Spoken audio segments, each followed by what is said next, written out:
Ouais, je sais ce que vous vous dites. Ouais. Il a tombé la cravate. Eh ben oui, qu'est-ce que vous voulez, c'est comme ça. On se laisse aller. Bon, allez, on rentre dans le vif du sujet. S'opposer au port d'armes est irresponsable. C'est la thèse que je vais soutenir aujourd'hui. Les anti-armes sont des adeptes de la délégation de leurs responsabilités, en fait. Ils considèrent que leur sécurité, c'est le problème de quelqu'un d'autre. Alors, ce ne serait pas si grave si, pour supporter leur propre médiocrité, ils ne vous imposaient pas la même lâcheté, vous privant de votre liberté en même temps qu'ils renoncent à la leur, avec pour objectif de rejeter toute part de responsabilité morale vis-à-vis de leur sécurité ou celle de leur communauté. Donc, je m'appelle Mitch et je suis le président de l'ARPAC, l'Association pour le rétablissement du port d'armes citoyen. Et donc, on va étudier ce rapport entre la responsabilité et le port d'armes. Et vous verrez qu'ils sont assez intimement liés. Charité bien ordonnée commence par soi-même. Si vous voulez que notre société ne soit pas un coupe-gorge, il serait peut-être déjà bon de ne pas se comporter au niveau individuel comme un mouton dans un abattoir.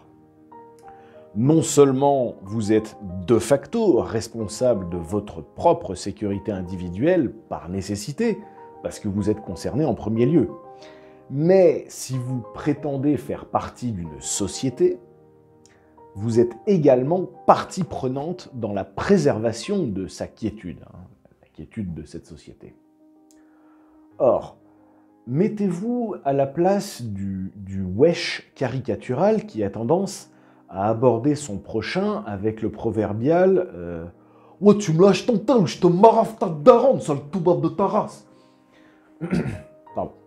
Alors j'admets ne pas comprendre exactement l'entièreté du vocabulaire, ni toutes les subtilités employées dans ce délicieux dialecte dont la syntaxe reste parfois obscure, bien que je l'ai étudié malgré moi plusieurs années dans les camps, dans les écoles de l'éducation nationale, oui, j'allais dire l'endoctrinement. Alors, que cherche ce gentleman Kaira lorsqu'il vous approche de la manière décrite plus haut? Quelle est sa motivation, en fait? Eh bien, tout simplement, il recherche un profit immédiat et sans risque. C'est-à-dire que ce digne représentant de la Startup Nation, entrepreneur en larcin, est en quête d'une cible commerciale aisée pour satisfaire son penchant consumériste, et le tout à vos frais. Donc en acceptant le désarmement, non seulement vous vous exposez vous-même, mais vous contribuez aussi à créer un environnement propice pour ce type de businessman de haut vol. Donc l'idée en fait, c'est que si les espiègles voyous avaient leur business model menacé par des malencontreuses et impromptues rencontres avec du 9 mm para en hollow point, distribués en rapid fire par chargeur de 19+1, les réduisant ainsi à l'état de viande froide pour faits divers, alors leur stakhanovisme de la malveillance en prendrait probablement un coup. Par opposition, n'accepter ni responsabilité personnelle vis-à-vis de soi-même, ni vis-à-vis de son entourage, de sa famille ou de sa communauté proche, comme ses voisins, c'est faire le choix conscient de devenir une cible attrayante pour ces messieurs, les entrepreneurs en agression. Et finalement, en les attirant sur vous, en leur offrant un bon rapport bénéfice-risque, par refus de votre responsabilité de base, de votre devoir de l'autopréservation, votre instinct, je dirais même, eh bien vous appâtez la lie de la société et vous participez à créer un écosystème favorable au Racaillus vulgaris qui a tendance à pulluler dans nos rues. Alors, répandre ces ordures ménagères sur la voie publique, ça attire les rats. Eh bien, répandre sa vulnérabilité et abandonner sa responsabilité morale de préservation de la paix, ça attire les petites frappes. Donc, on nous a tanné pendant le Covid avec la fameuse immunité de groupe qu'il fallait à tout prix atteindre. Eh bien, je peux vous assurer que les malencontreuses interactions avec du 9 mm para, potentiellement dans la poche de n'importe qui, donc, ce qui serait le port d'armes, eh bien, ça représente une dissuasion à la criminalité de rue autrement plus substantielle et plus fiable dans la durée, d'ailleurs, qu'un vaccin sur un virus.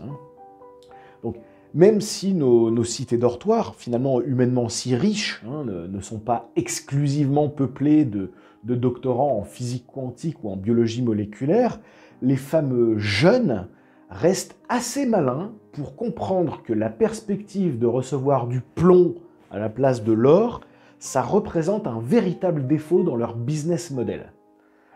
C'est une vraie dissuasion.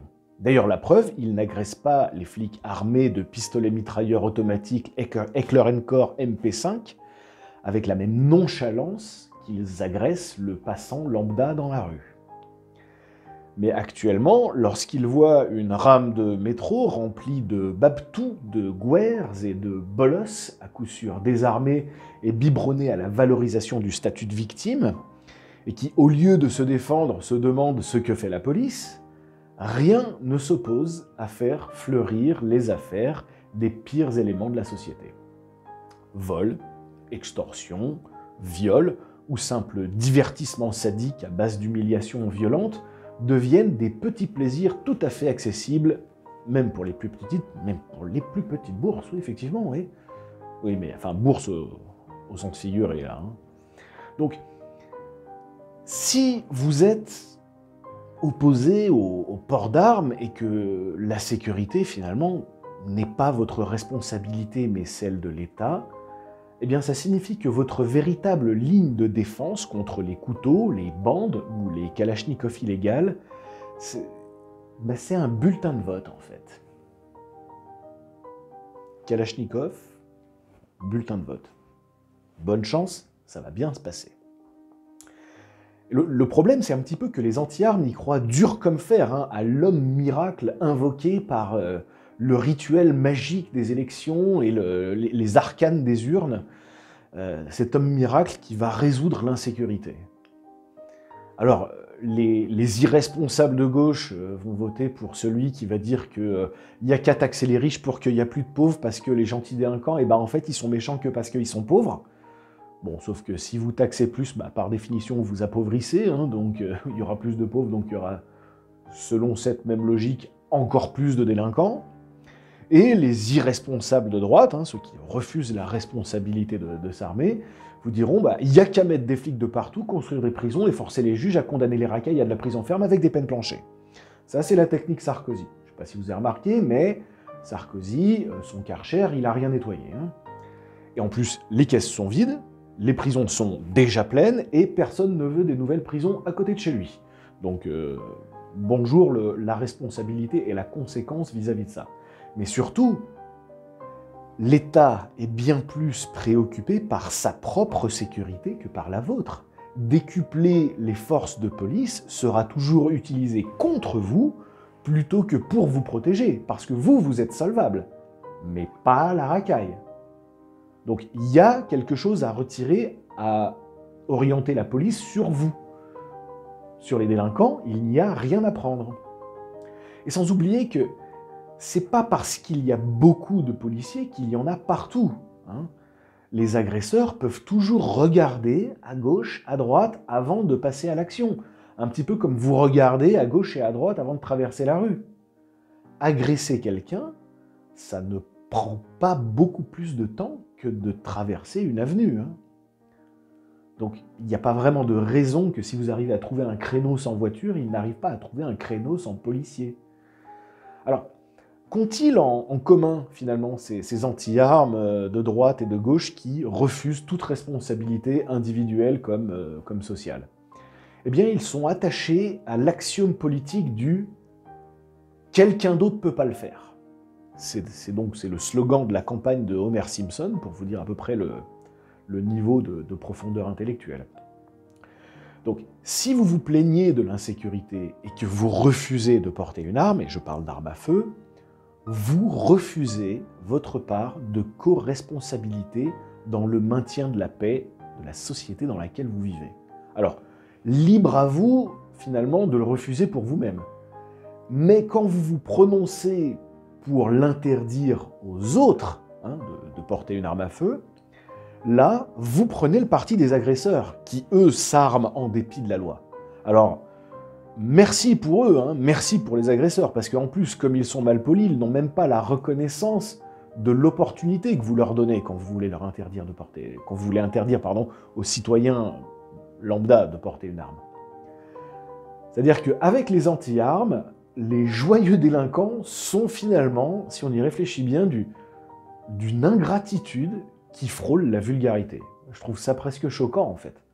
Recevoir autant d'aide de leur part et ne pas avoir la moindre reconnaissance, le moindre remerciement, personnellement, je trouve que c'est vraiment un total manque de délicatesse. Mais si vous n'êtes pas juste un consommateur d'élections, qu'on pourrait résumer à un contribuable finalement, si vous avez encore un peu d'amour-propre et de sens de la responsabilité vis-à-vis de vos proches, et je dirais même de la société en général, alors vous vous souviendrez que c'est aussi pour nous défendre les uns les autres que Rouget de Lille a écrit les paroles du plus bel hymne national de l'histoire de l'humanité. C'est pas aux urnes, citoyens, c'est aux armes, citoyens.